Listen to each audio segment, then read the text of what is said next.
Hello বন্ধুরা, good morning সবাইকে। Welcome back to my channel. আমি জবার পিজে ফ্যামিলিতে সবাইকে অনেক অনেক স্বাগত আর অনেক অনেক ভালোবাসা জানিয়ে একটা নতুন ভিডিও নিয়ে হাজির হয়ে গেলাম।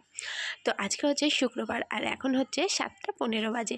তো আজকে কিন্তু অনেক সকালে ঘুম থেকে উঠেছি হচ্ছে 5:30টার সময়।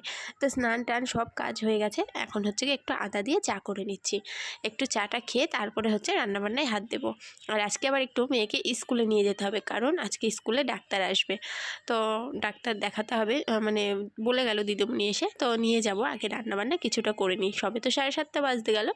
তো ভাবছি রান্না যতদূর হয় ততদূর করে তারপরে স্কুলে যাব মেয়েকে নিয়ে।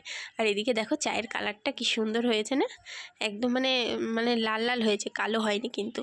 তো এদিকে আমি চাটা ছেঁকে নিলাম আর নিয়ে নেবো সঙ্গে দুটো বিস্কুট। তো বিস্কুটের কৌটোটা তো ঘরে রয়েছে, ওটাই এখন আনতে যাচ্ছি। আর সারাশিটাও কিন্তু ঘরেই ছিল, সারাশিটা এর আগে নিয়ে আসলাম আর এখন হচ্ছে বিস্কুটের কৌটোটা নিয়ে আসতে যাচ্ছি। দেখো, আর ওখানে আবার দাঁড়িয়ে দেখলাম আমি যে মাম্মাম উঠেছে কিনা, দেখছি নড়াচড়া করছে কিন্তু উঠবে কিনা এখন বলতে পারছি না। তো চলো এখান থেকে এখন দুটো বিস্কুট নিয়ে নিই। তো এবার চাটা খাবো, একদম গরম গরম চা, এই যে চা আর বিস্কুট। তো চলো এটা খেয়ে নিয়ে আসছি। তো কতটা পরে আসছি তোমরা দেখে বুঝতেই পারছো। এখন অনেকটা দেরি হয়ে গেছে। এখানে দেখো মাছের মুড়ো দিয়ে মুগের ডাল করেছি, আর এখানে হচ্ছে বেগুন ভাজা করেছি, একবারেই সব বেগুনগুলো ভেজে নিয়েছি দেখো। আর হাঁড়িতে রয়েছে ভাত। তো চলো এবার মেয়েকে কটা ভাত খাইয়ে দিই, তারপর নিয়ে যাব স্কুলে। তো মেয়েকে একদম অল্প করে কটা ভাত খাইয়ে দিয়েছি, আবার বাড়িতে এনে খাওয়াবো, কারণ এত তাড়াতাড়ি না খাওয়ানো যাবে না। প্রায় 9:45 বাজতেই গেছে, আর 9টা এখনও বাজেনি, কিন্তু 9টার সময় ডাক্তার ঢুকবে বললো। তো তার জন্য আর কি তাড়াতাড়ি করে রান্নাবান্না করে ওকে কটা খাইয়ে নিলাম। তো স্কুল থেকে চলে এসেছি, আর স্কুল থেকে এসে এখন এই যে খেতে বসে পড়েছি মুগের ডাল। আর স্কুল থেকে ডিম সেদ্ধ দিয়েছিল, অর্ধেকটা আমি নিয়েছি, অর্ধেকটা মেয়েকে দিয়েছি। আর বেগুন ভাজা নিয়েছি এই যে। তো চলো মেয়েকে বেগুন ভাজা দিয়ে মাখিয়ে ডিম সেদ্ধ দিয়ে ওকে খাইয়ে দিই, আর আমিও খেয়ে নিই। তো খাওয়ার পরে এখানে দেখো পটল কেটে নিয়েছি। তো পটল ভাজাটা বাকি ছিল, তো এখন পটলগুলো ভাজবো। তো চলো ভেজে নিই। তো পটল ভাজা একদম রেডি হয়ে গেছে আমার। আর আমাদের তো খাওয়া দাওয়া হয়ে গেছে, এখন বাসন কোসনগুলো মাজবো, এটা মুছবো। আর এই যে মেজদি মাছ দিয়ে গেছে মাম্মামকে। তো অনেকটা পরে চলে আসলাম এখন, মানে কটা বাজে, 1:30 1:45 মতো বাজে। এই যে ভাত নিয়ে নিয়েছি, সেম খাওয়ারই রয়েছে, শুধু পটল ভাজাটা এক্সট্রা আর মাম্মামের মাছ ভাজাটা এক্সট্রা। তো চলো খাওয়া দাওয়া করে নিই। তো খাওয়া দাওয়া হলো। সকাল থেকে তোমাদের সঙ্গে কথা বলেছি আমি সামনাসামনি, মনে হয় বলিনি, তাই না? মনে হয় বলিনি, মনে পড়ছে না বলেছি কিনা।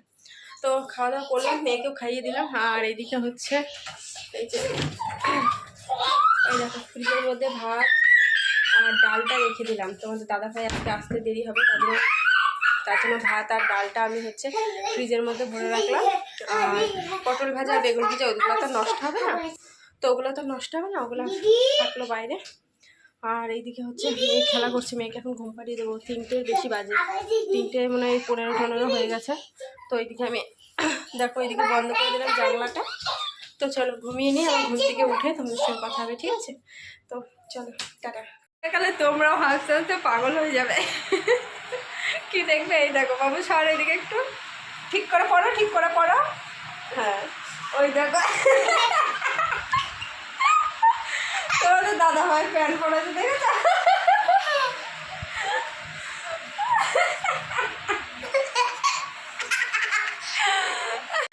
মাছের মুড়ো দিয়ে মুগের ডাল খেয়েছি, আর কোথায় যাবা, গ্যাসে পেটটা ফুলে গেছে। তাই বরমশাইকে ফোন করলাম আমার জন্য একটা ইনো নিয়ে আসবা। আর এই দেখো বলাও সারা, ইনো নিয়ে আসাও সারা। তো এটা এখন আমি জলে গোলাবো। তো এই যে জল নিয়ে নিয়েছি, দাঁড়াও ব্যাক ক্যামেরায় দেখাই। এই দেখো এখন ঢেলে দিলাম, এরকম ফুটন্ত অবস্থায় আমাকে খেতে হবে, তার জন্য আর ভিডিওটা লং করলাম না। তো চলো এইটুকু খেয়ে নিই। তো খাওয়ার পরে মেয়ের জন্য পাস্তা বানিয়েছি, আমার প্রচণ্ড খেতে ইচ্ছা করছে কিন্তু খাওয়া যাবে না, গ্যাস হয়েছে যেহেতু। তো এখানে এই যে চলো মেয়েকে খাইয়ে নিই, তারপরে আসছি। তো এইদিকে ভাত বসালাম এই যে। তো সন্ধ্যার থেকে তোমাদের সামনে একবার এসেছি, আর আসা হয়নি। তো ওইদিকে ভাতটা বসিয়েছি, আর এইদিকে হচ্ছে মেয়ে পাস্তা খায়নি। সন্ধ্যাবেলা যে পাস্তাটা করলাম মেয়ে একটু খায়নি, জানি না কেন, হয়তো মেয়ের গ্যাস ট্যাস হয়েছে নাকি কে জানে। এই যে মেয়ে একটু পাস্তা খায়নি, তোমাদের দাদাভাইও খেলো না, বলছে ঠান্ডাটা খাবে না। যাই হোক আমিও খাইনি, আমার তো গ্যাস হয়েছে। তো চলো ভাতটা হোক, তারপরে আবার তোমাদের সামনে আসছি। তো খাওয়া দাওয়ার পরে নাইটিটা চেঞ্জ করে নিলাম, কারণ ওই নাইটিটা কাচতে হবে সকালবেলা, মানে ভিজাবো। তো আমি যদি পরে থাকি তাহলে পরে স্নান করব, কাচা হবে না। তার জন্য আমি নাইটিটা চেঞ্জ করে রাখলাম সকালবেলা, ওটা আমি ভিজিয়ে রাখবো, তারপরে একটু পরে কেচে দেবো, মানে ভিজানো 10 মিনিট পরে কাচবো। তো চুল টুল বাঁধা হয়ে গেছে, দেখো মুখে ক্রিম টিম মাখা হয়ে গেছে। তো চলো বন্ধুরা, ভিডিওটা আর বেশি বড় করছি না, আজকের ভিডিওটা একদম ছোট হয়ে গেল। তো চলো সবাই দেখে নিও, টাটা, গুড নাইট।